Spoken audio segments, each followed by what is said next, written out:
В настоящем процессе я имею честь защищать Ужахова Малского Мусаевича, обвиняемого, я уже сказал, эти статьи.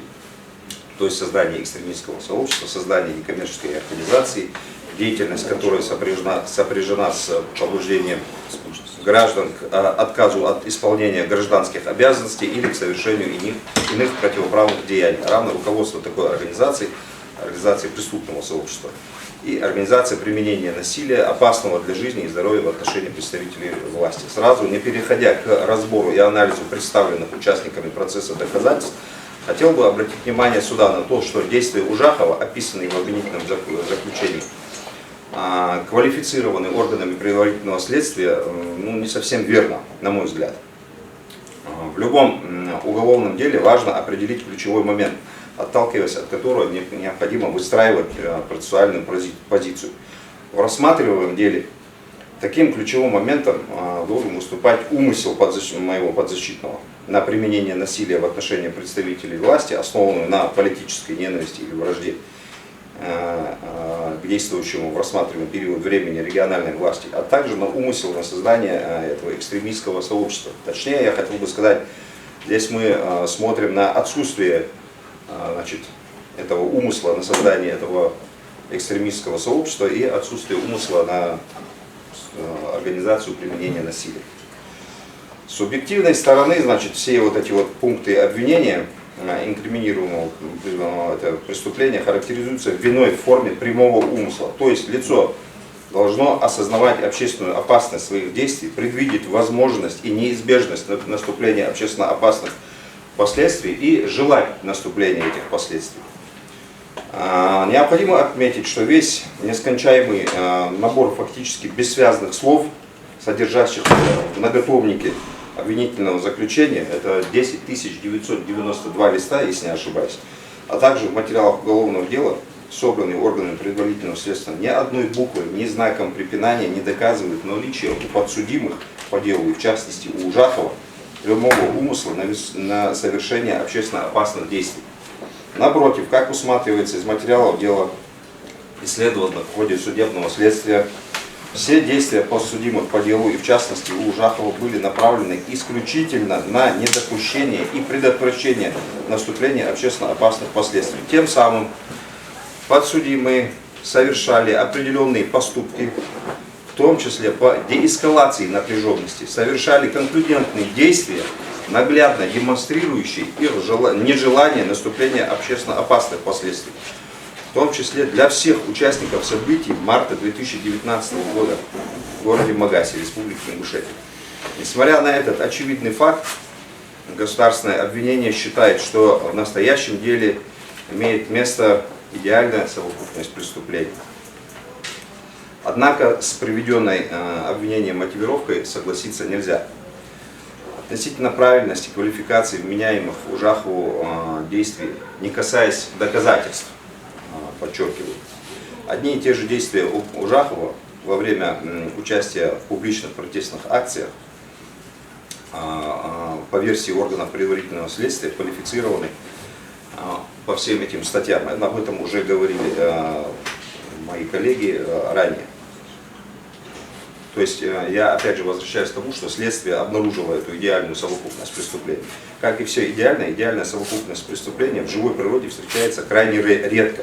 И органы предварительного следствия при квалификации вменяемых Ужахову действий допустили ошибку. Таким образом, из предъявленных Ужахову обвинений указано, что предъявлено по части 1 282. Одним из признаков создания этого экстремистского сообщества в контексте части 5 статьи 13 Конституции Российской Федерации, запрещающей создание и деятельность общественных объединений, цели и действия которых направлены на насильственные изменения основ конституционного строя и нарушение целостности России, подрыв безопасности государства и так далее, является деяние, связанное с возбуждением ненависти, либо вражды, а также унижение достоинства человека, либо группы лиц по признакам пола, расы, национальности, языка, происхождения и другим.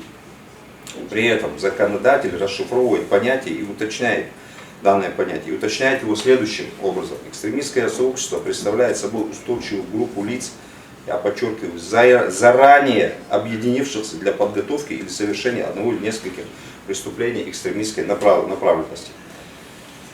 То есть характеризуется наличием в ее составе организатора, стабильного состава, согласованности действий ее участников в целях реализации общих преступных намерений. Это подобные разъяснения даны в пункте 12 постановления Пленума номер 11, на который уже многократно ссылались в ходе данного процесса.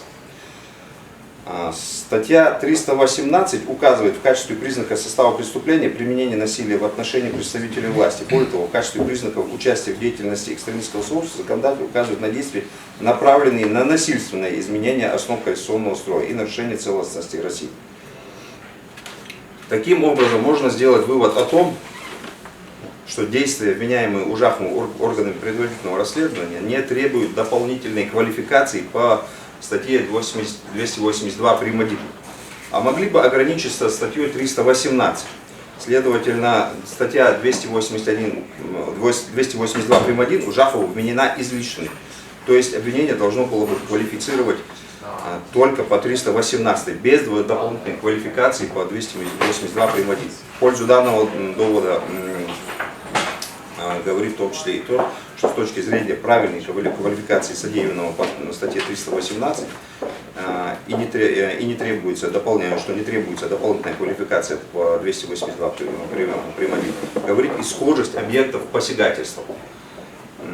Статья 282 прим. 1 находится в главе 29 «Преступления против основ конституционного строя и безопасности государства». А статья 318 в главе 32 «Преступления против порядка управления». Разве это различные общественные отношения, такие слишком отличающиеся, которые там защищает уголовный закон? Разве основы конституционного строя и безопасности государства существуют в вакууме и не связаны с порядком управления? Эти общественные отношения очень близки, сходны и пересекаются, следовательно, утверждать об их принципиальном различии не приходится. Хочу отметить, что в пункте 3 постановления Пленума номер 11 обращено внимание судов, что преступления, совершенные по мотивам политической, идеологической, расовой, национальной, религиозной ненависти или вражды, либо по мотивам ненависти или вражды в отношении какой-либо социальной группы, следует отграничивать от преступлений, совершенных на почве личных неприязненных отношений. Я обращаю внимание суда на то обстоятельство, что, говоря о квалификации вменяемых Ужахову действий, я пока не касался доказательств, исследованных сторонами и судом в ходе длительного судебного следствия, и никоим образом не признаю виновность моего подзащитного в предъявленных ему обвинениях. То есть я лишь оцениваю действия органов предварительного следствия по квалификации вменяемых Ужахову деяний и оцениваю их как неудовлетворительные. Далее, значит, основываясь на исследованных в ходе судебного следствия материалов настоящего дела, полагаю, что действия Ужахова с первых минут его задержания в период следствия необходимо расценивать как содействие следствию в раскрытии преступлений, если вообще таковые были. Он не скрывался от следствия. Здесь в ходе судебного следствия мы установили, что он знал, что в отношении него будет применена мера пресечения в виде ареста, и не пытался скрыться. То есть с его стороны все демонстрация полной законопослушности.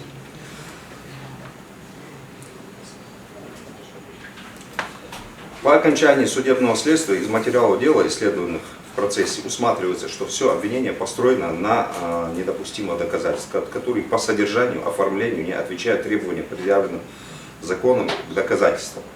Оценка исследованных доказательств.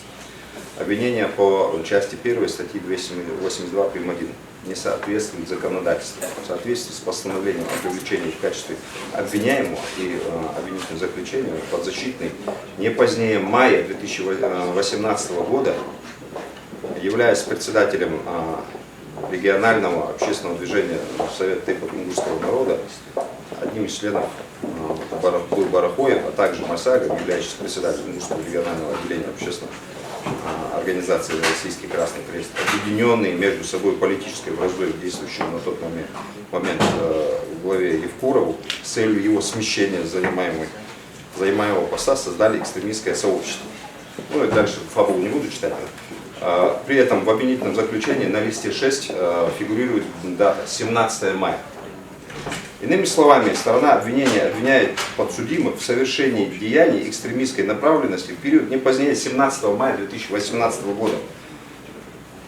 При подготовке текста постановления о привлечении в качестве обвиняемого и обвинительного заключения в отношении Ужахова органами предварительного следствия нарушение требований, предусмотренных пунктами 1-4 части 1 статьи 73 и пункта 4 части 1 статьи 171 УПК описывается не в отношении непосредственно Ужахова, а во множественном числе сразу в отношении нескольких человек. Фактически отсутствует конкретика о событии инкриминируемого преступления. В этой связи отдельно напоминаю, что в соответствии с пунктом 1 части 1 статьи 73 УПК РФ при производстве по уголовному делу подлежит доказыванию события преступления, время, место, способ и другие обстоятельства. Но об этом уже также было сказано. Также следует отметить, что информация о виновности Ужахова в совершении инкриминируемых преступлений, форма его вины и мотивы, содержащиеся в упомянутых обвинительных актах, носят крайне размытый характер, при описании которой использована риторика, которая применялась при производстве квазисудебных заседаний в период первой половины 20 века.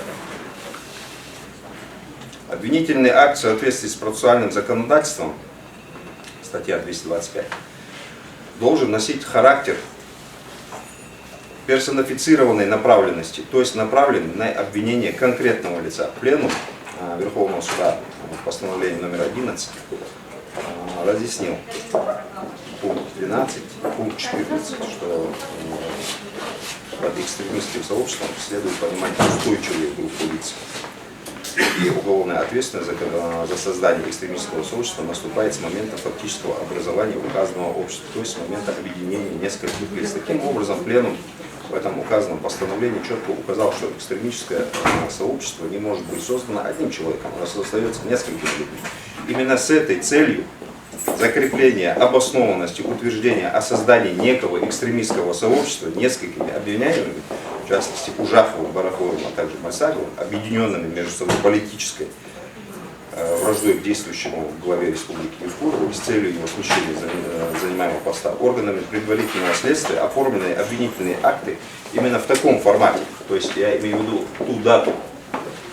Так в обвинительном заключении указывается, что Ужахов, являясь одним из руководителей созданного им совместно с Бараховым и Мальсаговым экстремистского сообщества, действуя согласованно между собой, направил уведомление в письменной форме в орган исполнительной власти правительства Республики Ингушетия в соответствии с требованиями статьи 7 Федерального закона номер 54 о собраниях митингов, там не будет дальше,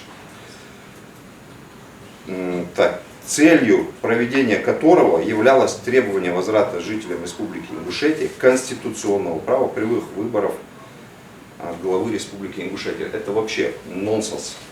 Вот так вот описать состав преступления. То есть, согласно гипотезе обвинения, по состоянию на 17.05.2018 года экстремистское сообщество в полном смысле этого слова уже осуществляло свою преступную деятельность. При этом, как видно из приведенного выше абзаца обвинительного заключения, непосредственно действия, составляющие преступное деяние, выражались в направлении в соответствии со статьей 7 Федерального закона 54 в правительство письменного уведомления о проведении 28 мая публичного мероприятия в форме митинга.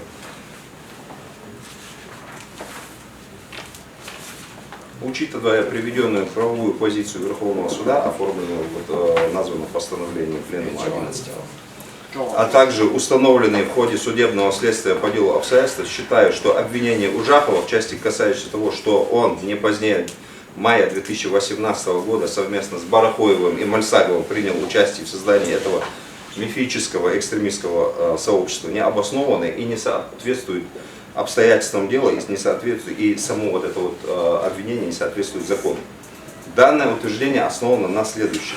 В соответствии с пунктами 1 и 2 статьи 74 УПК в качестве доказательства опускаются в том числе показания обвиняемого и показания потерпевшего свидетеля. Никто из допрошенных в ходе судебного следствия по делу, в том числе 48 потерпевших, 38 свидетелей обвинения, в том числе засекреченные, а также 100 с лишним, 107, если не ошибаюсь, свидетелей защиты. Никто из них не сообщил суду сведения, имеющие значение для дела, на основе которых суд в порядке, определенном УПК, мог бы установить наличие обстоятельств, подтверждающих факт создания подсудимыми, в частности Ужаховым, Барахоевым и Мальсаговым, этого экстремистского сообщества.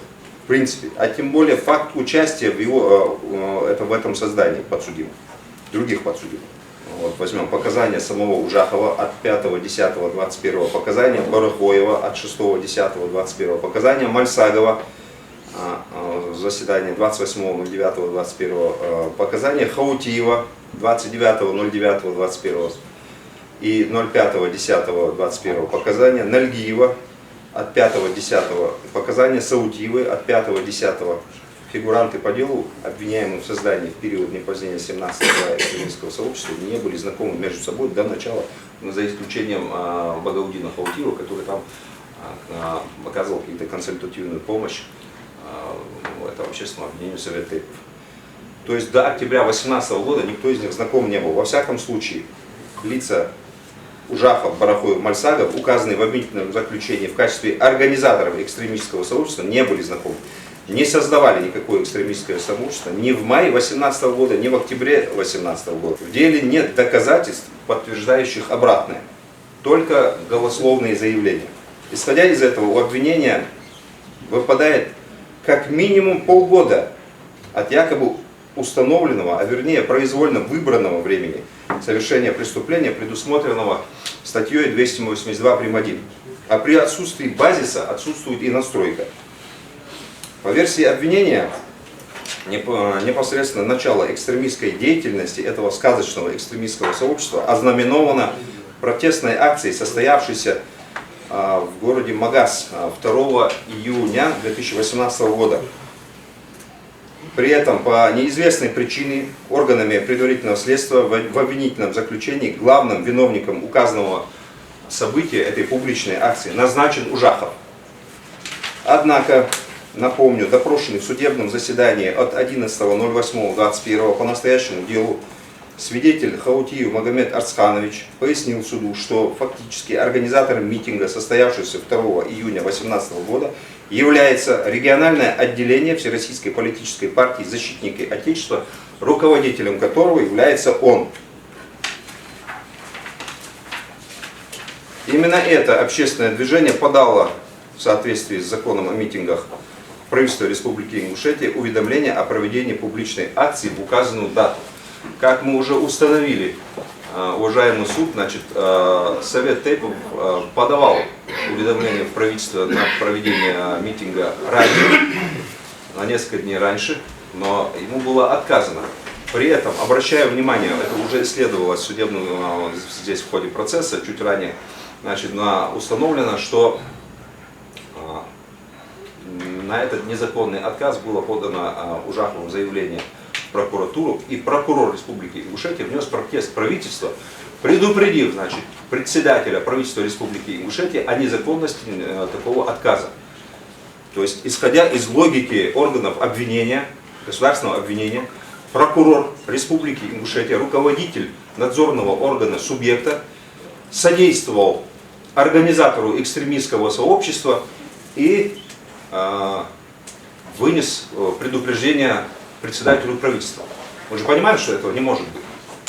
Фактически прокурор, он же, получая документ, дал задание, поручение своим подчиненным, те проверили, не усмотрели ничего противозаконно в действиях Ужахова. И в результате, значит, мы имеем то, что прокурор принял меры реагирования. То есть на тот момент прокуратура не располагала никакими сведениями о том, что Ужахов является экстремистом, по причине того, что он не был экстремистом.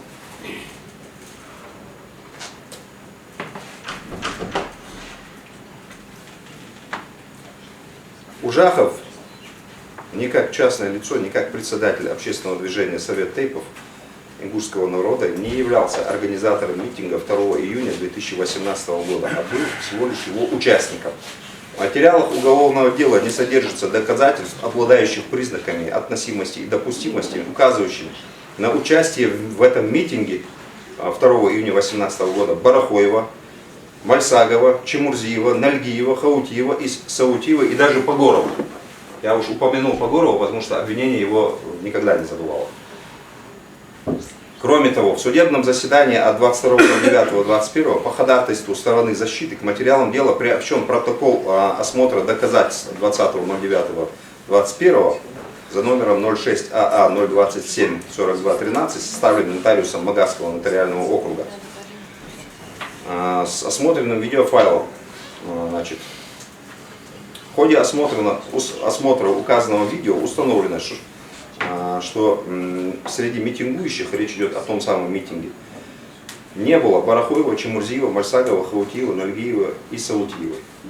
Также необходимо отметить, что на данном видео запечатлены высшие должностные лица органов законодательной и исполнительной власти Республики Ингушетия, а также руководители муниципальных органов власти. В частности, на этом видео видно, как рядом с Ужаховым и организаторами митинга, там организаторы, вы помните, были, стоит Евлоев Залимхан, в тот момент председатель Народного собрания парламента Республики Ингушетия, руководитель ЗАГ органа. Руководитель Совета Безопасности Дзейтов Ахмед там же стоит. Стоят мэр столицы Республики Ингушетия Цичоев Беслан и мэр самого густонаселенного крупного пункта Назрай Тунгоев Алихан или Асламбек по паспорту. На этом видео видно, как бывший председатель Народного собрания Евлоев Залимхан, уважительно общаясь с участниками митинга, в том числе с Ужаховым, соглашается с частью их требований. Цитирую. Если мы это исследовали уже в судебном заседании, если вдруг среди нас есть люди, которые хотят испортить или же навредить, направить в негативное русло это дело, то такой человек не услышит то, что я говорю. Я не считаю, что вы такие. Я считаю, что вы болеете за происходящее в республике, вы болеете за то, чтобы ситуация исправилась, и поэтому вы сегодня пришли. Я так считаю. Это говорит высшее должностное лицо, один из руководителей. Данный факт прямо подтверждает утверждение о том, что в обозначенный период времени, май-июнь 2018 года, подсудимые по настоящему уголовному делу не контактировали между собой, а значит не могли быть объединены в принципе, в том числе каким-то умыслом, в целях подготовки и совершения каких-либо преступлений экстремистской направленности, не могли достичь какой-либо договоренности. То есть напрочь отсутствует признак устойчивости какой-то этой группы лиц, во всяком случае вот этой. Также указанное видео свидетельствует о том, что взаимоотношения между митингующими и представителями власти в ходе данной встречи 2 июня 2018 года построены на взаимном уважении, нет никакой политической вражды, резко негативной оценки действий и решений властей республики и тем более фактов воспрепятствования законной деятельности представителей власти. И вообще, насколько мне известно, высшие должностные лица субъектов не общаются с лицами, подозреваемыми в экстремизме, по причине патологической боязни обвинения в связях с последними. То есть никто из участников митинга 2 июня 2018 года не был замечен в участии в экстремистском сообществе. А мы видели на этом митинге Ужахова-Малского. В постановлении пленума номер 11 разъясняется, что уголовная ответственность за создание экстремистского общества наступает в случае, когда организаторы, руководители и участники этого сообщества объединены умыслом на подготовку либо совершение преступлений экстремистской направленности. Уголовная ответственность наступает с момента фактического образования этого указанного общества. Это пункты 13-14. И вот в 14 пункте пленума говорится о готовности экстремистского сообщества к совершению указанных преступлений может свидетельствовать, например, достижение договоренности о применении насилия в общественных местах в отношении лиц по признакам принадлежности к определенному полу, расе и национальности. То есть мы видим, в соответствии с этим пунктом, наши подсудимые не могли быть участниками экстремистского сообщества. Во всяком случае, сейчас я говорю только о периоде мая-июня 2018 года. Не могла быть между людьми договоренность, если они не знакомы лично. Но если, я не знаю, следствие и обвинения не представили суду медицинскую справку, что они обладают какими-то телепатическими способностями. Также обращаю внимание суда, что при данных обстоятельствах в действиях подсудимых отсутствует обязательный признак экстремистского сообщества, предусматривающий заблаговременное объединение устойчивых групп лиц. Каким образом Ужахов, Барахоев, назначенные обвинением в качестве организаторов, руководителей, участников этого вымышленного экстремистского сообщества к маю 2018 года могли быть объединены умыслом на подготовку либо совершение преступлений экстремистской направленности, достичь между собой договоренности о применении насилия в общественных местах в отношении каких-то лиц, если до октября 2018 года не были вообще знакомы. По этой причине непонятно, почему сторона обвинения считает преступления, предусмотренные статьей 282 прим. 1, оконченные и обвиняет подсудимых с указанного периода. То есть, не видя указанную правовую ошибку, общее обвинение по части 1 статьи 282 прим. 1 умышленно и искусственно растянуто во времени и не исправляется на стадии предъявления окончательного обвинения. Дело направлено было в суд. Между тем, в соответствии со статьями 73, 171, 220 УПК обвинение должно содержать указания на время совершения преступления. Следовательно, обвинение в этой части не соответствует требованиям законодательства в части конкретизации времени, соответственно, не обосновано и не подлежало и не подтверждено фактическими материалами уголовного дела. Таким образом, Ужахов, Барахоев, Мальсагов ни с мая, ни в более поздний период не могли быть субъектами преступления, предусмотренного данной статьей. Более того, согласно требованиям пункта 1 части 1 статьи 24 УПК уголовное дело в отношении них по статье 282 прим. 1 за указанный период вообще не могло быть возбуждено из-за отсутствия самого события преступления. Следовательно, действия этих лиц, рассматриваемые через призму статьи 282 прим. 1, не могли быть предметом судебного заседания. В ходе судебного заседания от 22.09 по ходатайству стороны защиты к материалам уголовного дела приобщены следующие документы. Уведомление общественного движения Совет Тейпов о проведении митинга в период 31.10.18 по 2.11.18. Ответ правительства от 17.10.18 за номером ЗЕ 2256-р о согласовании проведения митинга в период с 31.10.18 по 2.11.18. Протокол осмотра доказательств, составленный нотариусом Магасского нотариального округа от 13.09. А также, значит, внешний съемный носитель с осмотренным видеофайлом. Документы, указанные, значит, в начале, вот эти вот уведомления Совета Тейпов и, значит, ответ правительства, является свидетельством и доказательством того, что по состоянию на момент подачи уведомления общественного движения Совет Тейпов о проведении митинга в эти даты 31.10 по 2.11 высший орган исполнительной власти также не располагал сведениями, что Ужахов и другие члены Совета Тейпов, в том числе Барахоев, являются участниками какого-то экстремистского сообщества. И говоря о том, что они уже там какими-то организаторами назначены. Касательно протокола осмотра доказательств от 13.09 за номером 06АА027-4205. Это исследованный видеоматериал, опубликованный в сети интернет на видеохостинг YouTube под названием «Митинг в Магасе» 31.10.18, содержание которого следует, что несмотря на претензии некоторых участников митинга, не желающих его завершения, имея разрешение на проведение митинга до 2 ноября, Ужахов, как председатель Совета Тейпов и организатор этой публичной акции, призвал собравшихся к пониманию и необходимости досрочного завершения публичного мероприятия. То есть из смысла обращения Ужахова к участникам митинга о необходимости досрочного его прекращения усматривается, что его действия направлены исключительно на деэскалацию напряженности в республике. Сюжет этого видео транслировался на республиканском НТРК Ингушетии, и это является официальным государственным признанием исполнительной властью субъекта конструктивные позиции в действиях Ужахова, выразившиеся в вышеупомянутом призыве. Кроме того, на данном видео также запечатлен Чемурзиев Барах, который по содержанию и смыслу делает аналогичное заявление с просьбой граждан разойтись. Считаю необходимым обратить внимание на следующие документы, приобщенные к материалам дела по ходатайству стороны защиты в ходе заседания от 22.09. Письмо Совета Тейпов в адрес начальника ЦП Эльжиркиева от 15.01.19 номер 2. Передано нарочно, там отметка от 18.02.19.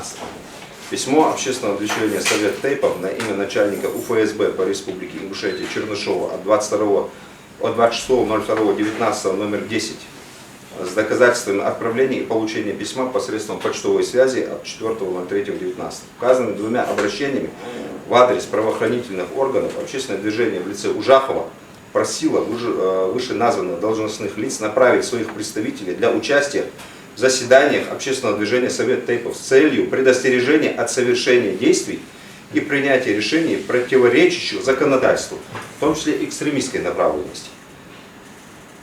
Одновременно напоминаю, что об указанных обращениях Совета Тейпов и об участии официальных представителей правоохранительных органов в заседании Совета Тейпов по настоящее время в своих показаниях говорили представители данного общественного движения, допрошенные по настоящему уголовному делу в качестве свидетелей, в том числе Доскиев, Аздоев, Хаштыров, Зурабов, а также сам Ужахов. В этой связи, при условии наличия вышеуказанных обращений Ужахова, а также участия в заседаниях Совета Тейпов сотрудников Центра противодействия экстремизма и Управления ФСБ по Ингушетии по состоянию на начало марта 2019 года, я напоминаю, 15, 26.02 и так далее, указанные две структуры не располагали сведения о существовании на территории Республики Ингушетия экстремистского сообщества, возглавляемого председателем и участником общественного движения Совет Тейпов, соответственно, Ужаховым и Бараховым. Далее хотелось бы акцентировать внимание суда на следующих доказательствах.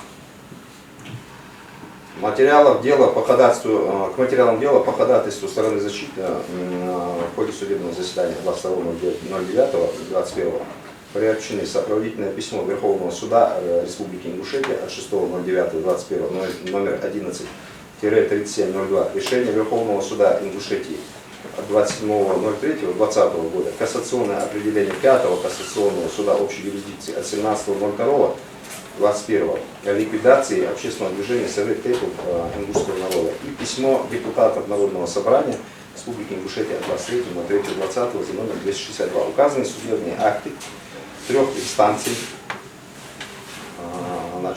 указанными судебными актами трех инстанций принято решение о ликвидации Совета Тейпов ингушского народа.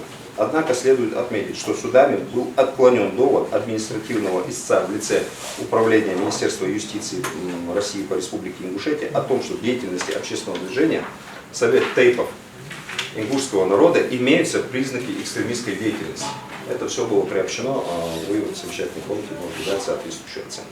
Я считаю необходимым дополнить, что ранее стороной защиты суду было представлено аналогичное решение Верховного суда Ингушетии от 13.07.2020 по административному иску прокуратуры Республики Ингушетии относительно ликвидации общественного объединения Ингушский комитет национального единства ИКНЕ. В данном решении судом также не установлен факт, что в деятельности этого движения ИКНЕ усматриваются признаки экстремистской деятельности. Существенным является то, что в ходе рассмотрения указанного административного дела судом установлено и не оспорено административным истцом обстоятельства, указывающие на неучастие Ужахова в деятельности ИКНЕ. Также хотел бы дополнить, что позавчера, выступая в прениях, государственное обвинение также подтвердило в своей обвинительной речи, что Ужахов не имел отношения к ИКНЕ. Правда, там была такая какая-то своеобразная добавка, хотел бы на нее тоже обратить внимание, что якобы Совет Тейпов является в пределах Республики Ингушетия верховной общественной организацией. Я, честно говоря, в законодательстве такую норму не знаю, где предусмотрено, что бывает верховная общественная организация. В законе об общественных объединениях такого, по-моему, нету. И мне удивительно, что такая риторика, такое объяснение идет от профессиональных юристов. Согласно статье 90 УПК, обстоятельства, установленные вступивших в законную силу приговором, за исключением трудового постановленного судом, в соответствии со статьей 226, 9, 316, 317, 7 настоящего кодекса, либо иным вступившим в законную силу решением суда, принятым в рамках гражданского, арбитражного или административного судопроизводства, признается судом, прокурором, следователем, дознавателем без дополнительной проверки. Также напомню, что в своих показаниях подсудимый Мальсагов фигурирующий в решении Верховного суда от 13.07 о ликвидации ИКНЕ в качестве председателя этого общественного объединения, показал, что Ужахов никогда не состоял в ИКНЕ. И на это также указали и другие фигуранты по настоящему уголовному делу. Следует отметить, что факт отсутствия в Ингушетии экстремистского сообщества, вот это крайне важный момент, на мой взгляд, возглавляемого, образованного, созданного и возглавляемого Ужаховым, Барахоевым и Мальсаговым, подтвердил в своих показаниях допрошенных в качестве свидетеля бывший заместитель министра внутренних дел по республике Ингушетия, полковник полиции Боротов Алишер Намозович. Так, Боротов в ходе допроса в судебном заседании от 10.03 показал, что к нему, как начальнику полиции, которому был напрямую подчинен Центр МВД по республике Ингушетия, не поступала информация о том, что в республике Ингушетия было образовано и действовало экстремистское сообщество. Вот. Дальше, в принципе, можно было бы уже ничего не доказывать. Участие Ужахова в организации так называемого экстремистского сообщества закончилось, не начавшись. И не только Ужахова, и всех остальных. Такой же довод можно с уверенностью сделать по отношению к другим подсудимым. В дополнение к приведенным доводам хочу сослаться на обвинительное заключение на листе 2073, которое указано следующее. 26.03.19 в период с 10.00 до 18 и так далее, перед зданием НТРК Ингушетия состоялось массовое публичное мероприятие в форме митинга, согласованное в установленном действующим законодательством порядке с органами исполнительной власти Республики Ингушетия, правительством Республики Ингушетия. Дальше вообще просто я буду одно удовольствие, что организованное руководителями экстремистского сообщества Барахоевым, Ужаховым, Мальсаговым, а также его участниками Чемурзиевым, Погоровым, Хауфиевым, Нальгиевым, Саудиевым и другими лицами, в котором приняли участие около 4000 человек. Я, конечно, понимаю, что Ингушетия это мононациональная республика. Но если даже там кто-то в Ингушетии говорит с акцентом, это не значит, что мы все думаем с акцентом. Неужели у нас в правительстве сидят такие недоумки, которые согласуют публичное мероприятие экстремистов? Возникает абсолютно справедливый вопрос, каким образом высший орган исполнительной власти Республики Ингушетия, а также территориальные управления федеральных ведомств, относящихся к системе правоохранительных органов, допустили согласование в соответствии с установленным действующим законодательством в порядке на проведение массового публичного мероприятия в форме митинга, организованным якобы руководителями экстремистского сообщества Барахоевым, Ужаховым, Мальсаговым и другими. Данный факт имеет лишь одно объяснение. По состоянию на 26.03.19 года никто, ни одна государственная структура не считала Ужахова, Барахоева и Мальсагова, а также остальных подсудимых организаторами, руководителями и участниками экстремистского сообщества. Я уже их назвал. Либо в случае, если это не так, в случае, если была информация, то считаю, что ответственных должностных лиц, работников правительства Республики Ингушетия, в тот момент работающих, председателя правительства, должностных лиц правоохранительных органов необходимо было привлечь к уголовной ответственности за содействие экстремистам и соучастие в организации вот этого митинга. Относительно кричащей, можно сказать, риторики в обвинительном заключении о том, что подсудимые, в том числе Ужахов, Барахоев, Мальсагов и другие, были объединены между собой политической враждой к действующему на тот период главе Республики Ингушетия Евкурову с целью его смещения с занимаемого поста. Я уже ссылался на пункт 3 постановления Пленума 11.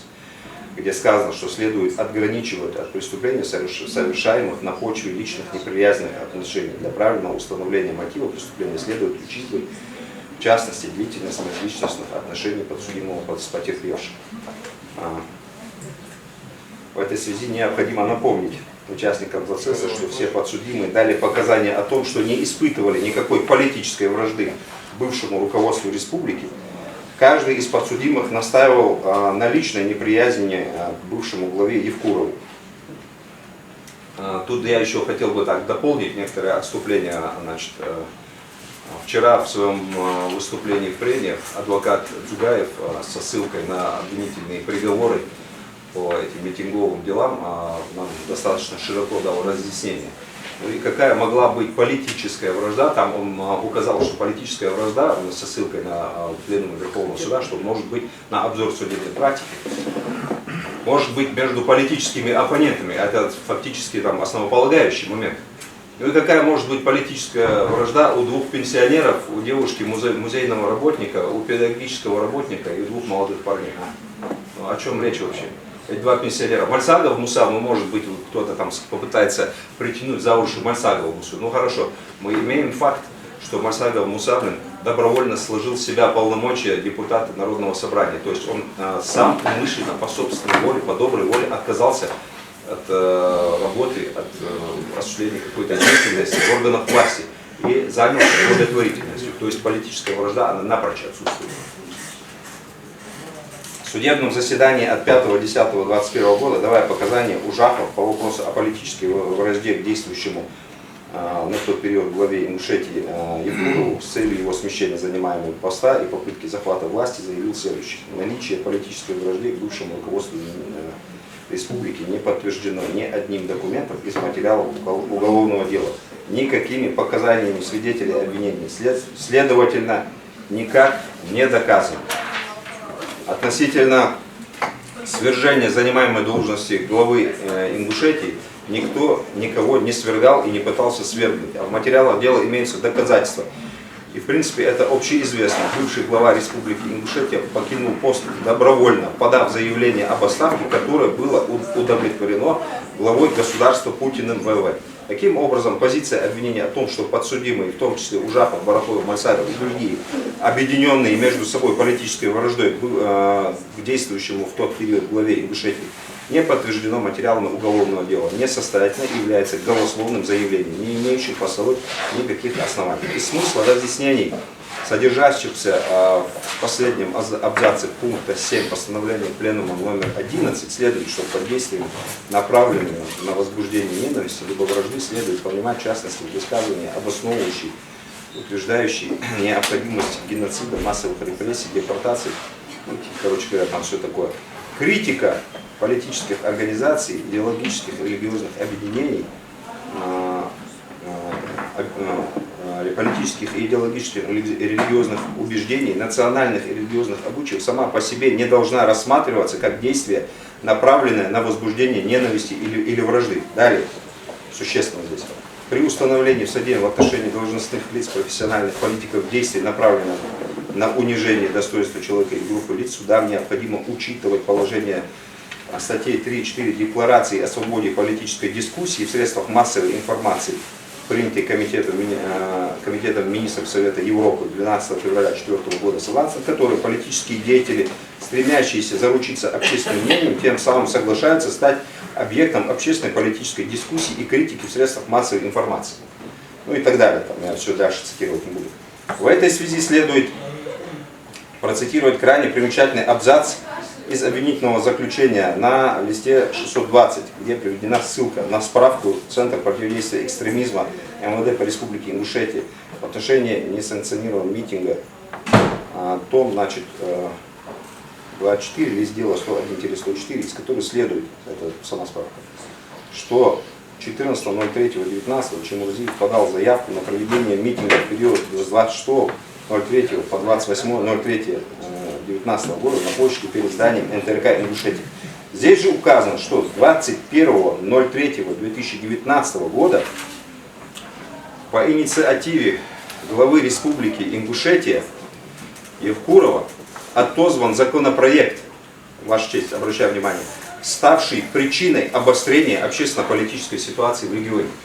Это справка ЦП, она имеется в материалах дела. Таким образом, обвинение фактически признает наличие причинно-следственной связи между действиями бывшего главы Ингушетии Евкурова и обострением общественно-политической ситуации в регионе. В этой связи хотелось бы также напомнить, что по ходатайству стороны защиты, заявленному в судебном заседании 22.09.21 к материалам дела приобщен протокол осмотра доказательств от 13.09 за номером 06 АА 027 41 95, составленный нотариусом Магаского нотариального округа с приложением на 10 листах и внешним съемным носителем DVR с осмотренным видеофайлом, на котором в том числе содержится видео с видеохостинга YouTube, размещенного в открытом доступе под названием «Глава республики признает часть своих ошибок по границе».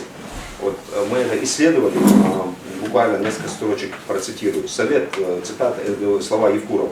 Совет Тейпов говорит: да, тоже согласен, надо было хотя бы нас собрать, проинформировать, что происходит. Ну да, когда уже началось это все, тогда, конечно, я начал собирать всех и всем объяснять.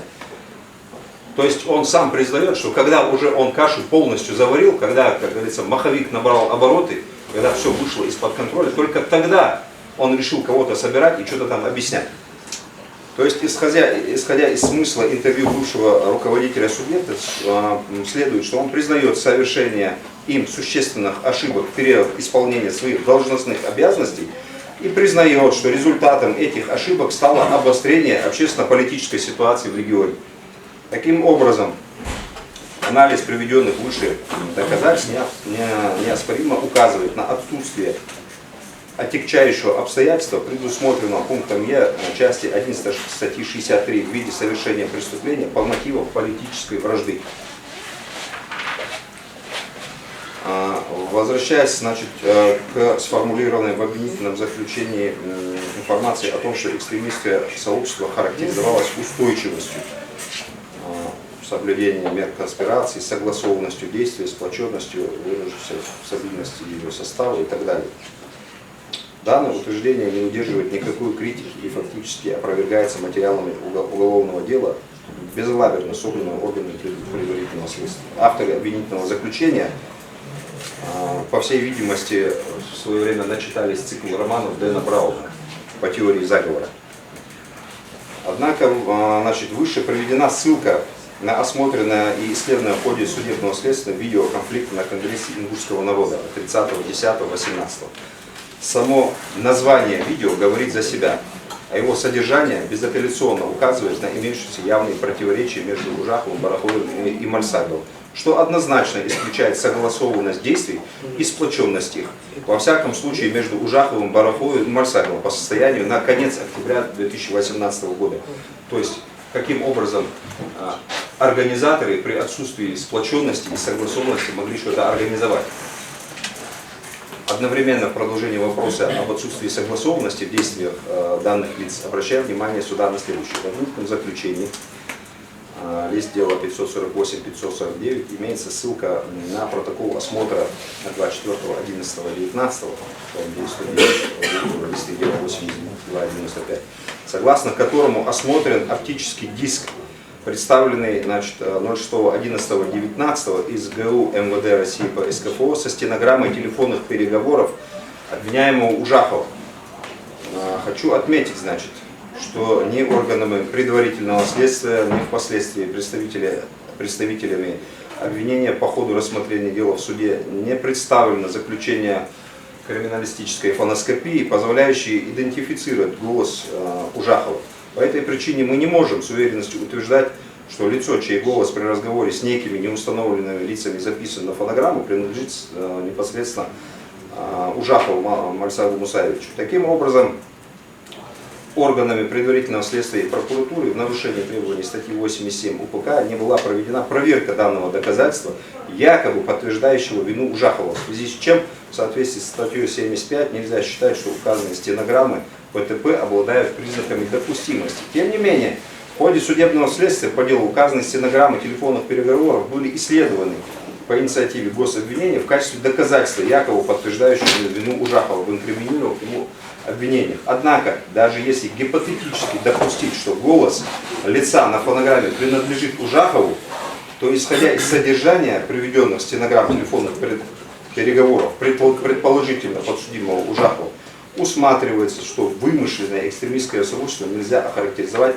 как устойчивое и отличающееся согласованностью действий участников и сплоченностью. Усматривается открытое противоречие между фигурантами по настоящему уголовному делу, но никак не участниками экстремистского сообщества. Так, несколько слов относительно позиции обвинения по вопросу оказания давления на представителей власти. Тут мне тоже очень интересно. Лежит нам заключение на листах 11-12, дальше по тексту 2071-2072 содержится недостоверная информация о якобы оказании давления на представителей законодательного органа власти Республики Ингушетия. В частности, в обвинительном заключении указывается следующее. Это мне очень нравится.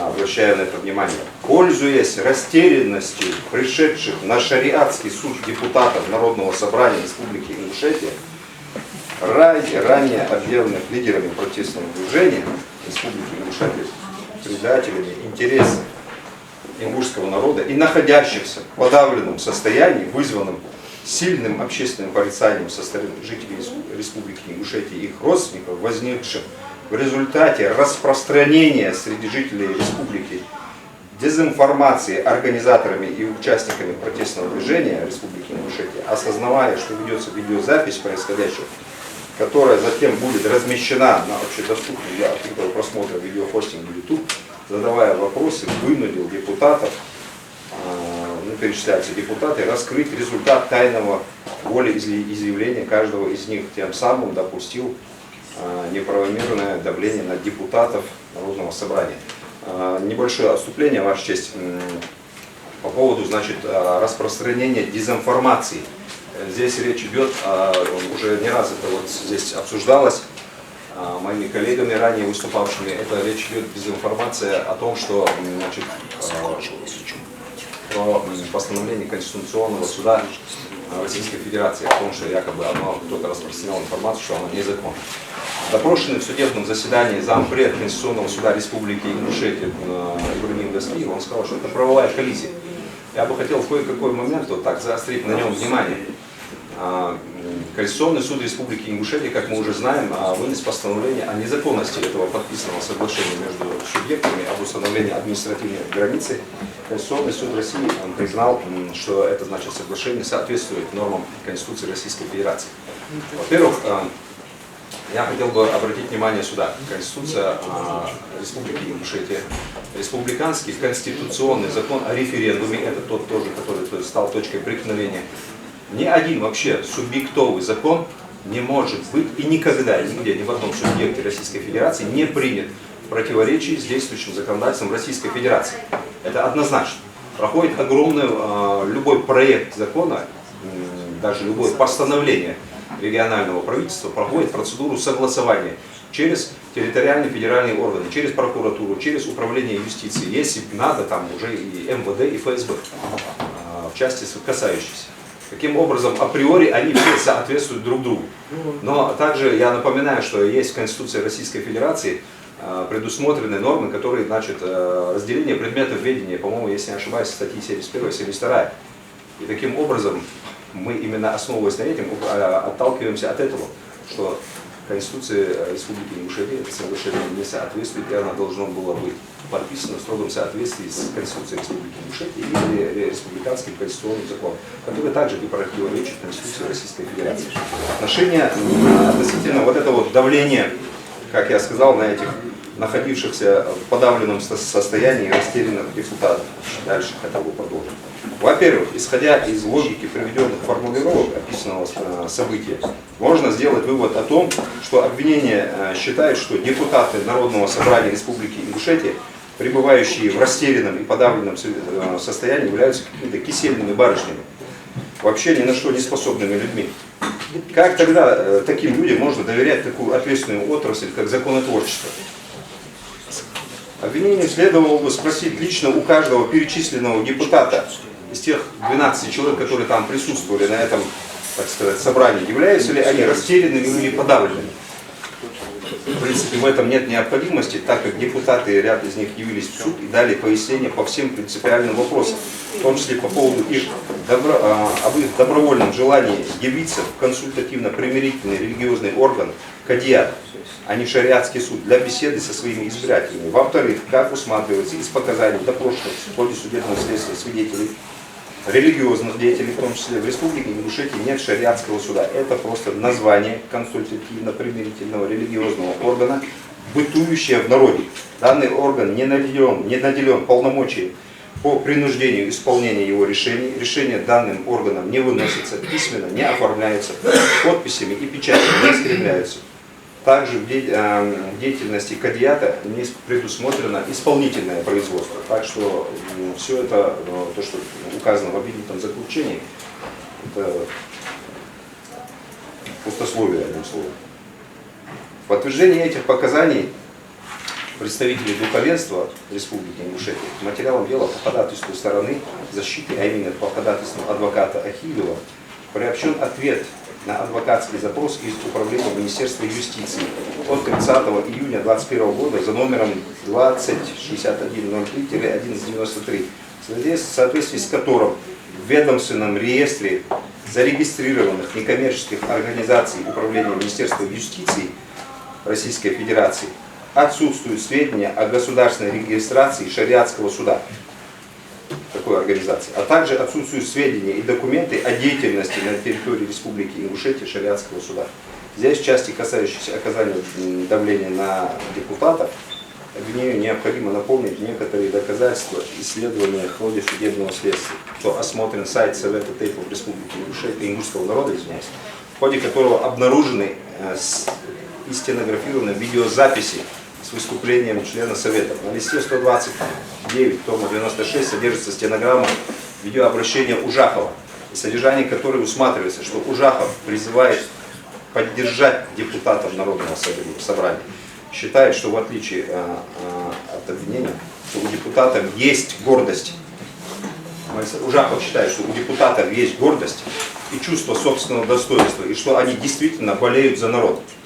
Также Ужахов в утвердительной форме заявляет об отсутствии намерения нарушать закон, наносить депутатам вред или ущерб, о намерении, цитирую, выразить поддержку своим депутатам, просто прийти и показать депутатам, что народ с ними. Это я процитирую. Таким образом, становится очевидным, что общественное движение Совет Тейпов в лице председателя Ужахова оказывало поддержку законодательной ветви власти, а не оказывало давление на депутатов. Не дискредитировала их, не делала призывов экстремистской направленности. В-третьих, допрошенный в рамках дела свидетель, депутат Народного собрания, ныне покойный Мамилов Закрей, а также депутат Накостоев Ахмед Аздоев сообщили суду об оказанном на них давлении со стороны бывшего главы Республики Ингушетия в момент прохождения процедуры голосования по этому пресловутому соглашению об установлении административной границы. О том, что в нарушение регламента на заседании по ратификации этого соглашения присутствовал бывший глава, причем вместе со своей охраной, а также о многих других нарушениях, о которых уже ранее говорилось в этом судебном заседании, и вчера, и позавчера. Так. По данному факту следственными органами и прокуратурой какие-либо меры приняты? Кто-нибудь дал правовую оценку этим действиям? Нет, конечно. Далее по тексту обвинительного заключения указывается следующее. В результате противоправных действий члена Совета Тейпов Барахоева, председателем которой является Ужахов, в ингушском обществе сформировалось заведомо ложное устойчивое мнение о незаконности подписанного соглашения и повлекшее, и так далее, перечисляется вот это вот само соглашение, закон, который утверждает, и повлекшее умаление авторитета исполнительной и судебной власти в глазах жителей республики, а также массовое недовольство жителей республики и социальную напряженность. Но я уже сказал, что там нет никакой там дезинформации. Далее я хотел бы отметить Тут же пишет, значит, кроме того, было допущено неправомерное вмешательство в деятельность государственных органов и должностных лиц по вопросу, не относящемуся к компетенции общественного объединения, выходящему за рамки уставных целей его деятельности путем оказания неправомерного давления на депутатов Народного собрания. Таким образом, это я все цитирую, это надо процитировать, указанные действия привели к дискредитации и подрыву авторитета власти, государственных органов и органов государственного управления как Республики Ингушетия, так и федеральных органов в лице Конституционного суда Российской Федерации, тем самым причинив существенный вред интересам Российской Федерации, негативно влияя на государственное строительство и формирование гражданского общества, нивелируя принципы и положения Конституции Российской Федерации. Я говорю, 1937 год, 100%. Во-вторых, что хочу по этому поводу сказать. Приведенные высшие доказательства неопровержимо свидетельствуют о том, что ни председателем общественного движения Совета Этнического народа Ужахова, ни участником этого же общественного объединения Барахоя, никем другим не осуществлялось противоправные действия, выразившиеся в неправомерном вмешательстве в деятельность государственных органов и должностных лиц. Была встреча народных избранников со своими избирателями. Каждый из пришедших сюда депутатов об этом сам сказал. Может быть, гособвинение потребует, чтобы к их показаниям тоже критически отнеслись. Кроме того, в исследовательном ходе судебного следствия протоколе осмотра видеозаписи от 06.06.19, том 73, лист дела 117-128, на листе 120 приводятся следующие слова Ужахова. Совет тейпов может только рекомендовать, это я цитирую, это все в обвинительном заключении. Старики, мы будем просто общественный контроль, совет, говорить, это правильно, это неправильно, но заниматься какой-то конкретикой в нашей задачи, в задачи Совета тейпов не входит. Это в документах, которые обвинение приобщило к делу. Это уже не наше. Спасибо, Алексей. Таким образом, Ужахов с самого начала исключал возможность вмешательства общественного движения в деятельность государственных органов и должностных лиц. А во-вторых, простые граждане не в состоянии дискредитировать, подорвать авторитет государственных органов власти и органов государственного управления Республики Ингушетия, тем более эту работу по дискредитации и подрыву своего авторитета на отлично выполнили сами представители органов государственного управления Республики Ингушетия в лице предыдущего руководства. По этому факту в Ингушетии ни у кого сомнений нету. И именно в связи с тем, что эти действия имели место быть, было вот это обращение на имя главы государства, которое подписало более 51 тысячи жителей республики. Это более 10% населения республики. Вы представляете, это целый электорат. Как уже отмечено выше, само по себе обвинение признает наличие причинно-следственной связи между действием бывшего главы Ингушетии Евкурова и обострением общественно-политической ситуации в регионе. Это цитата, там я уже приводил из обвинения. Исходя из этого обвинения в причинении существенного вреда интересам Российской Федерации следовало адресовать надлежащим ответчикам в лице тех самых представителей органов государственного управления Республики Ингушетия, ответственных за обострение общественно-политической ситуации в республике. В материалах дела, том 109, листы дела 145-148, имеется стенограмма обращения Совета тейпов, из которой следует, переведено на русский язык, это видеообращение Ужахова, от имени возглавляемого им общественного движения. Данное обращение по содержанию идентично результатам перевода видеообращения Ужахова от 27.04.19, том 96, листы дела 128-133. В тексте данного обращения Ужахов в утвердительной форме заявляет следующее, цитата: «Мы не нарушим закон, мы не перейдем черту Конституции. Мы хотим выразить поддержку своим депутатам, чтобы депутаты видели, что народ с ними. Мы завтра пойдем туда без препятствий, постоим, и после того, как заседание закончится, мы тихо разойдемся». В чем экстремизм? Обвинение ссылается на этот документ. Мы исследовали, что-то там, во всяком случае, озвучен был этот протокол осмотра. Это, наоборот, доказательство защиты.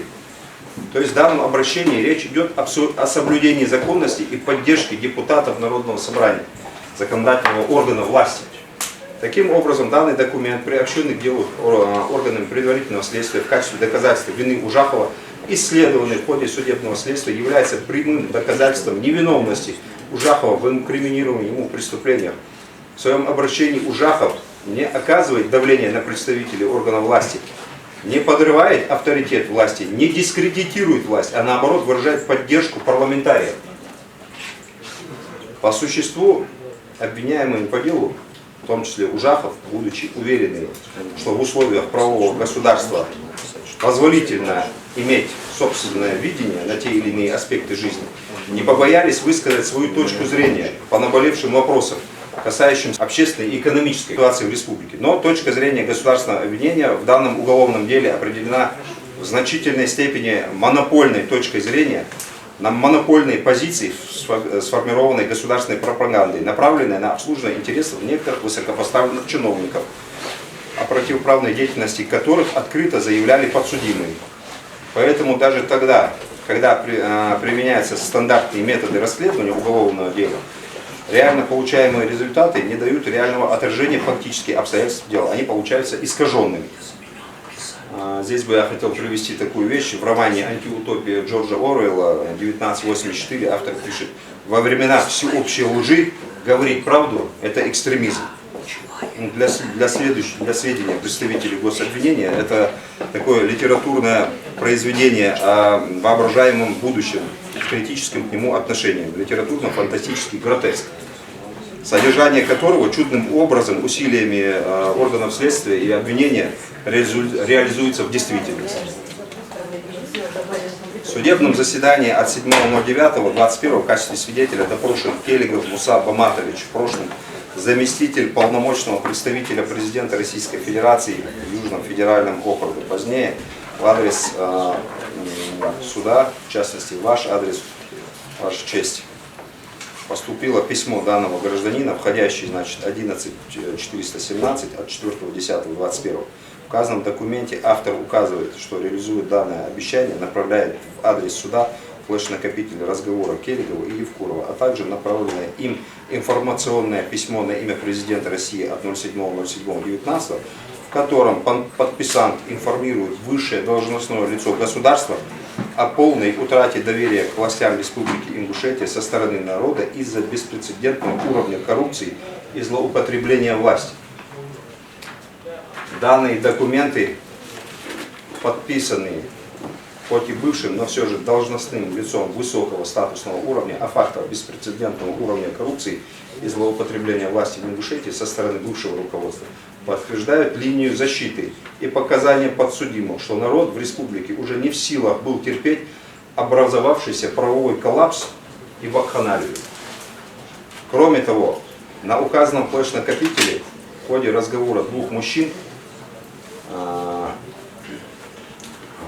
Келигова и Евкурова, как было заявлено, бывший глава там что-то говорит.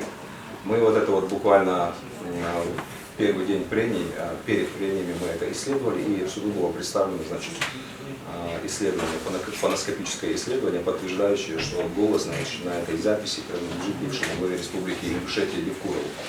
В частности, он сетует, что ему не хватает полномочий, чтобы расстрелять там до 10 тысяч человек, а остальных заставить что-то делать по его усмотрению. Существуют известные приемы управления, которые изучаются при прохождении обучения вузов. Это принципы управления Эмерсона, Форда, Яна Амоса Каминского. Но лично мне неизвестно, в каком учебном заведении преподают такие принципы управления, которыми хотел воспользоваться бывший руководитель субъекта Российской Федерации. Я не знаю, может быть, какие-то специальные спецкурсы. У Ницше есть такое выражение: кровавый монстр, не знающий химеры совести. В ходе судебного следствия перед участниками процесса прошла череда очевидцев указанных событий. Это и сотрудники полиции, и Росгвардии, и журналисты, участники митинга, другие там неравнодушные граждане. Всем им защита задавала стандартный набор вопросов. Были ли они очевидцами?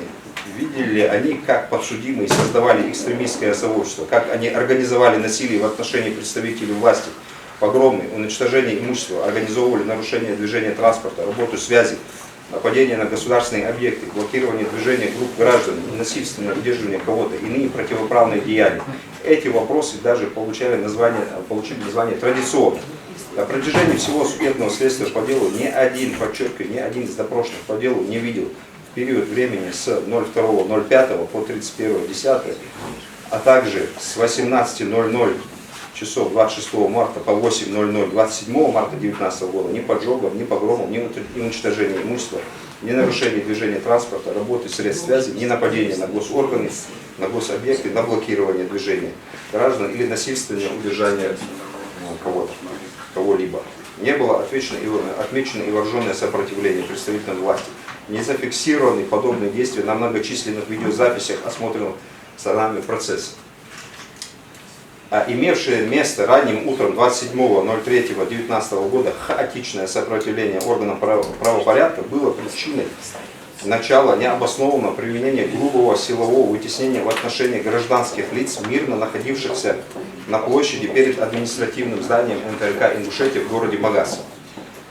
В количестве 150-200 человек, как указано на странице 621 обвинительного заключения, в отличие от того, как указывает, что 150-200 человек было там росгвардейцев, а 400-500 человек было гражданских лиц. И все попытки государственного обвинения доказать, что те отдельные столкновения отдельных гражданских лиц с силами правопорядка, при том, что последние вели себя, мягко говоря, не безупречно, необходимо квалифицировать как организацию применения насилия в отношении представителей власти со стороны подсудимых. Это выглядит крайне неубедительно и мелко, собственно, в сравнении с тем, что на протяжении последних лет регулярно происходит в столице нашего государства. По сравнению с тем, что каждый видел на телевизионной картинке из Москвы, события в Магасе, это как детский утренник. Какие конкретно действия обвинения вменило Ужахову, чтобы привлечь его к суду на протяжении 2,5 лет держать его в изоляции от общества Ужахова и других, всех участников этого процесса, подсудимых, обвиняемых. Организация применения насилия. Ужахов обвиняется в том, что он якобы организовал граждан, находившихся в ночь на 27.03 на площади, кидать какие-то предметы в сторону росгвардейцев, в результате чего некоторые из сотрудников испытали физическую боль, был причинен ущерб различной степени тяжести. В этом и только в этом заключается мифическое участие Ужахова в совершении преступления, при том, что обвинение не смогло представить не только, что относимое или допустимое доказательство вины Ужахова в этом, например, какой-либо документ или свидетеля, либо прямо указывающего на него, но даже запятую какой-то бумажки не представлено. Тогда в чем же заключается мифическая организация Ужаховым применения насилия в отношениях представителей власти и других подсудимых? Вот, как говорится, с этого момента немножко поподробнее. Посмотрим пристально и разберем по полочкам представленные стороной обвинения доказательства вины моего подзащитного. Ну, в принципе, они идентичны и с другими. Обстановка в ночь на 27.03 на площади перед административным зданием НТРК была динамичной. Предметы летели справа и слева. Но для того, чтобы установить, в частности, в действиях Ужахова состав части 3 статьи 33, части 2 статьи 318, необходимо доподлинно и точно установить. Ужахов, обращаясь публично ко всем гражданским, находившимся в ночь с 26 на 27 марта 2019 года на площади перед административным зданием НТРК, призывал драться и бросать какие-либо предметы представителей правоохранительных органов. У нас есть что-нибудь такое? Ужахов, обращаясь к кому-то конкретному лицу, находившемуся в то же время в том же месте на площади, призывал драться и бросаться какими-либо предметами представителей власти. Опять же, даже одного лица нету. Начнем с показаний самого Ужахова. Ужахов относительно организации применения насилия в отношении представителей власти, будучи допрошенным в судебном заседании 5.10.21, показал следующее. В материалах дела нет ни одного доказательства, подтверждающего мою, то есть Ужахова, причастность к организации применения насилия в отношении сотрудников Росгвардии к руководству лицами в целях совершения преступления. Сами же сотрудники Росгвардии, допрошенные в ходе судебного следствия, опровергают эту версию. Это да, соответствует действительности. Более того, как усматривается из исследованных в судебном заседании видеоматериалов, мной, то есть Ужаховым, а также другими лицами старшего поколения предпринимались всевозможные попытки для того, чтобы не допустить столкновения гражданских лиц, находившихся 27.03.19 на этой площади, с Росгвардией. В этой связи мне, то есть Ужахову, как человеку здраво уме и трезвом рассудке, непонятно, почему меня обвиняют, то есть Ужахова ровно в обратном. То есть Ужахов якобы, что он якобы организовал насилие в отношении сотрудников Росгвардии, что является полным бредом и фантазией обвинительной машины и безапелляционно опровергается теми самыми видеоматериалами, приобщенными к уголовному делу органами предварительного расследования и включенными в перечень доказательств обвинения. Действительно, Ваша честь, мы исследовали все эти видеоматериалы. Как и по обвинению Ужахова в совершении этого преступления по статье 282 прим. 1, так и по обвинению в организации применения насилия в отношении представителей власти, ни один человек, в том числе свидетели обвинения, потерпевшие свидетели защиты, в том числе осужденные по части 1 статьи 318, допрошенные в ходе уголовного процесса по настоящему делу, не показали на Ужахова как организатора применения насилия, который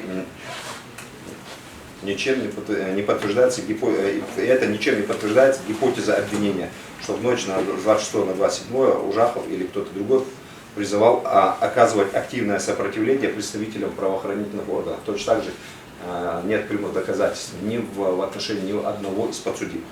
Поэтому могу убедиться участников процесса, позиция обвинения в этой части выглядит не то чтобы не густо, не точно, не размыто, но даже правильно будет сказать немного фантастично. Так, к примеру, органам предварительного следствия в качестве доказательства обвиненных подсудимых материала дела приобщен протокол осмотра от 11-24.05.19, том 11, листы дела 124-151. В ходе осмотра видеозаписи митинга в Магасе утром 27-го в данном протоколе приведены многочисленные обращения подсудимых по настоящему уголовному делу, в которых они, в том числе Ужахов, том 11, лист дела 146, также все остальные, Барахоев, Мансадов, Паутиев, Нагиев, Погоров, неоднократно, кроме Саутиевой, но ее там вообще не было, как мы установили, неоднократно обращаются к гражданам, находившимся на площади, с просьбой проявить терпение, не поддаваться на провокации и разойтись. Ваша честь, это то, что органы следствия приобщили к делу и исследовалось в ходе судебного следствия по инициативе гособвинения в качестве якобы доказательства вины подсудимых. Наоборот, это опять же доказательство защиты. Даже если оставить за скобками показания самого Ужахова, показания свидетелей защиты и показания свидетелей обвинения потерпевших, ни один из которых не указал на подсудимых, в том числе на Ужахова, а также иные доказательства, можно установить, что предметы кидали вообще много кто так. Но никто из них не говорит, что эти предметы их заставили кидать наши подсудимые, в том числе Ужахов. Обвинение ссылается на исследованные в судебном заседании видеоматериалы, на какие-то рапорты и справки. Однако ни один человек, свидетель или потерпевший, допрошенный в рамках уголовного дела, не видел лично или в ходе осмотра видеоматериалов, приобщенных к делу, как Ужахов организовал применение насилия в отношении представителей власти. Никто из них не видел, что и другие подсудимые также кого-то там подталкивали на это дело. На этом можно было бы ставить точку. Закон декларирует равенство защиты и обвинения в судебном процессе. Фактически это не так. Обвинение имеет более сильные позиции, более широкие возможности, хотя бы исходя из того, что адвокат, защитник – это частное лицо, а за обвинением стоит вся мощь государственного принуждения. Но есть у защиты одно преимущество перед обвинением. Исходя из принципа презумпции невиновности, закрепленного в Конституции, защита имеет право сомневаться.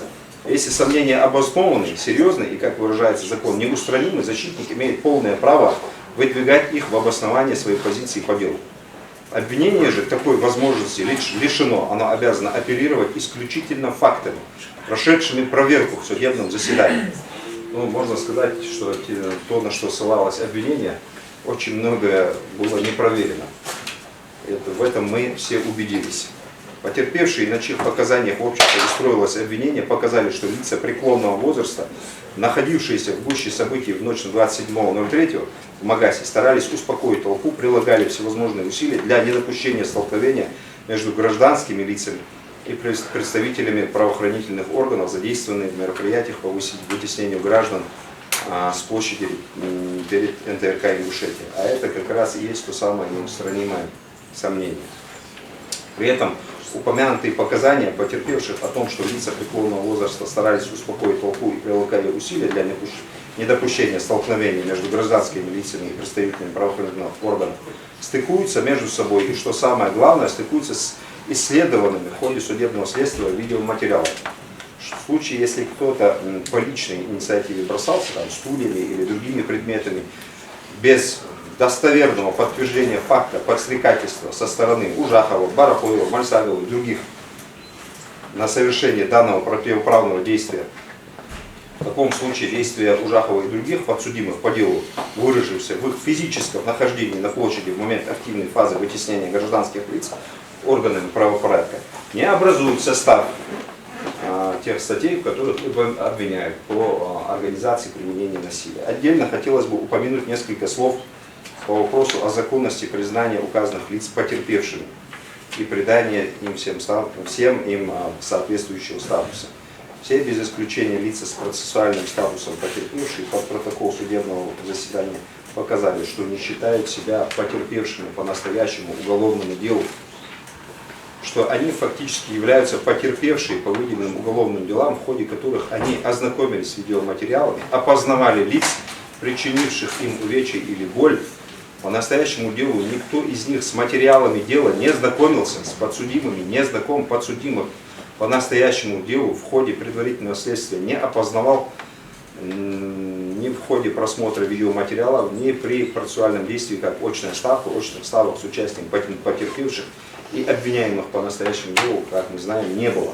В ходе судебного следствия по делу установлено, что никто из засекреченных потерпевших не писал соответствующее заявление о засекречивании его паспортных данных. Кроме того, все из допрошенных в судебном процессе потерпевших, в отношении которых были приняты меры безопасности по засекречиванию данных, заявили, что никто не угрожал им или их родственникам или близким лицам убийством, применением насилия, уничтожением, повреждением их имущества, либо иными опасными противоправными деяниями. Таким образом, данные действия органов предварительного следствия, выразившиеся в принятии мер по государственной защите участников уголовного судопроизводства, при фактическом отсутствии информации об угрозе безопасности защищаемых лиц, а также при отсутствии письменных заявлений лиц или их согласий, приняты необоснованно и в нарушении статьи 11 УПК и статьи 16 Федерального закона номер 119 о государственной защите потерпевших свидетелей и иных участников уголовного судопроизводства. В ходе судебного следствия по делу допрошен ряд свидетелей защиты, которые являлись фигурантами по так называемым митинговым делам. Общеизвестным является тот факт, что значительное количество лиц, участвующих в протестных акциях 27.03, привлечено к административной, а также к уголовной ответственности по части 1 статьи 318, то есть в отношении лиц, совершивших противоправные деяния, выразившиеся в том числе применении насилия в отношении представителей власти, закон реализован в полном объеме. Что в этой связи хотят от наших подсудимых, это непонятно.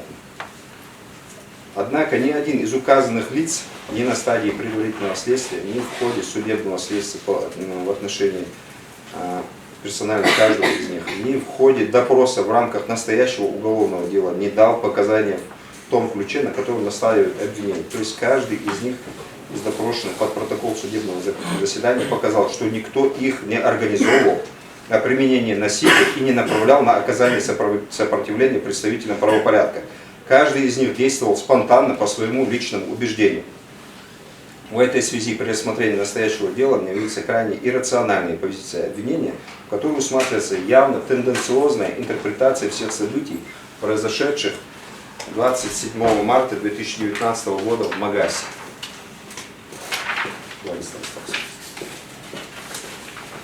Также следует отметить, к сожалению, что руководством Следственного управления Следственного комитета России по СКФО, а последующие лица, занимающие клерикальные должности в данной структуре, не посчитали нужным объективно разобраться в сложившейся 27 марта 2019 года ситуации в Магасе, в результате чего родилось столь процессуально такое, мягко говоря, убогое обвинительное заключение, изобилующее грубейшими ошибками и несоответствием.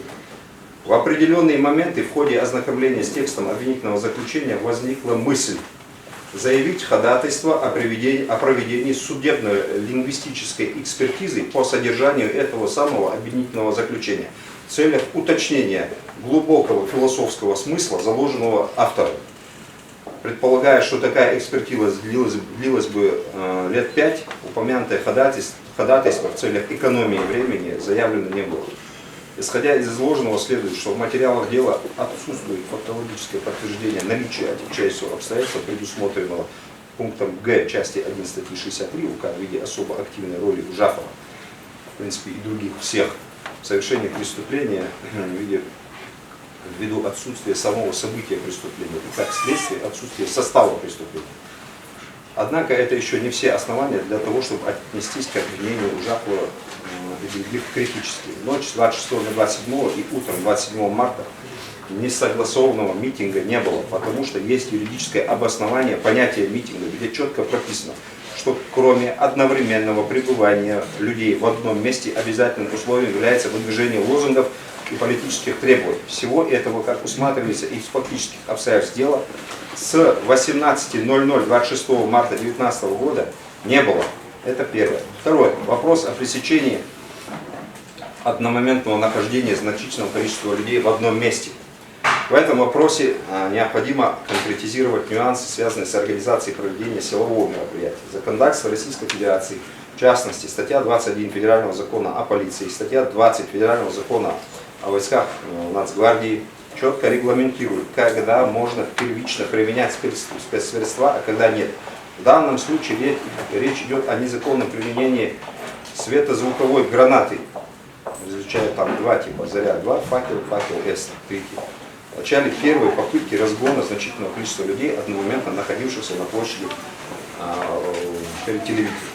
Напомню, что в судебном заседании были исследованы видеоматериалы, прямо подтверждающие применение спецсредств в виде этих светошумовых гранат, в связи с чем полагаю, что обвинение хватит совести не отрицать данный установленный факт и не пытаться возложить ответственность за это на гражданских лиц.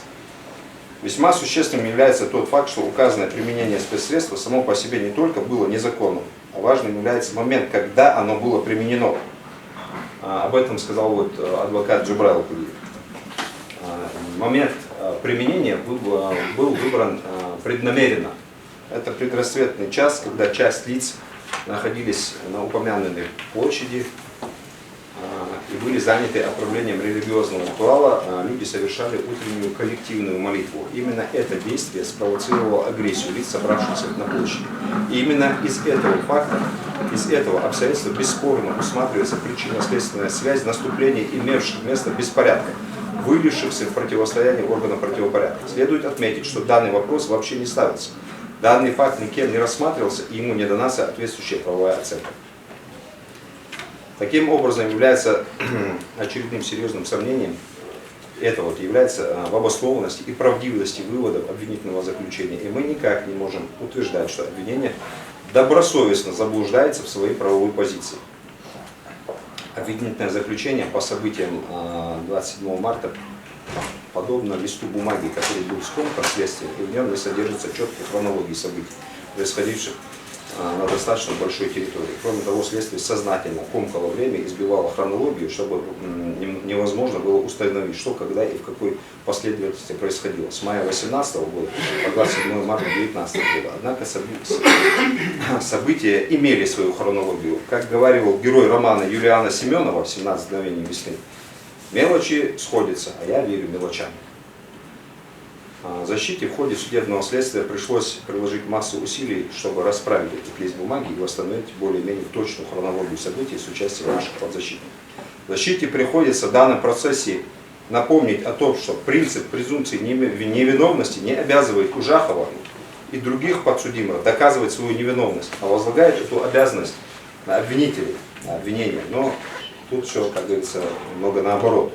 В соответствии с конституционным принципом презумпции невиновности неустраненные сомнения толкуются в пользу обвиняемого. Недоказанность вины в соответствии с этим принципом есть доказанная невиновность. Из всего вышесказанного с неопровержимостью следует, что доказательств вины Ужахова обвинением не представлено. Факт организации им и другими подсудимыми совместно с Барахоевым, Мальсаговым, Хаутиевым, Альгиевым, Чемурзиевым Саутиева не доказан. Применение насилия в отношении представителей власти не доказано. Если обвинение считает, что подсудимый лукавит, то это необходимо подкрепить доказательствами, обладающими признаками относимости и допустимости, а не наполнять бесполезной макулатурой, как мусорным корзином, обвинительное заключение. Предварительное следствие шло на протяжении более 1,5 лет. Никто не мешал стороне обвинения при наличии на то достаточных оснований собрать хоть сколько-нибудь убедительные доказательства. Но сделано это не было. А неподкрепленная процессуальная позиция гособвинения еще не является безапелляционным аргументом для суда. Очевидно, что в виде попытки подкрепить разваливающее на глазах здание обвинения прокуратура пытается красноречием и ловкостью рук исправить ошибки Фортуны. Все указанные выше обстоятельства в совокупности свидетельствуют о том, что фактов, которые бы строго, точно и недвусмысленно свидетельствовали об организации Ужаховым совместно с Барахоевым Мальсаговым экстремистского сообщества, а также об организации Ужаховым, Барахоевым, Мальсаговым и остальными подсудимыми применение насилия в отношении представителей власти в распоряжении обвинения не имеется. Имеются домыслы, предположения, противоречивые показания и не более. Постанавливать обвинительный приговор на таком непрочном основании невозможно и незаконно. Обвинительный приговор базируется на установленных фактах, а их в распоряжении обвинения нет. В начале своего выступления я сказал, что данное дело войдет в историю российской юриспруденции. В историю можно войти, а можно попасть. Можно пойти на поводу у прокуратуры, не упомянутых, но витающих над процессом высших сил, а можно разобраться в представленных доказательствах и дать им надлежащую оценку в совещательной комнате. Я надеюсь и верю, что будет именно так. Ваша честь, тут был задан высокий тон в этом заседании. Начали с того, что приводился пример из процесса конца 19 века Надвер Засулич, потом Беков это делал. Адвокат Сабинин процитировал басню Крылова. Но чтобы, так сказать, сохранить эту генеральную линию, я так коротко, буквально процитирую великого персидского философа, математика, астронома, поэта, жившего в XI веке, Омар Хайяма. Он написал следующие строки. «Если Гурия страстно целует в уста, если твой собеседник мудрее Христа, если лучше небесной Зухры музыкантша, все не в радость, коль совесть твоя нечиста».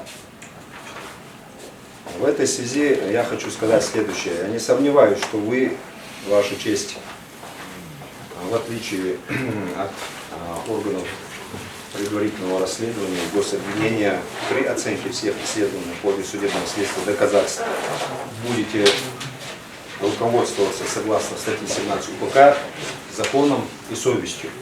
И в завершение я скажу, исследовав все доказательства по делу, я как защитник Ужахова Малсига пришел к выводу о том, что по предъявленному Ужахову обвинению можно постановить только оправдательный приговор. Ну и по остальным тоже. Нету ничего, там фактически все, они были все рядом. 27 марта 2019 года. Что я вас прошу сделать? Ваша честь, спасибо за внимание.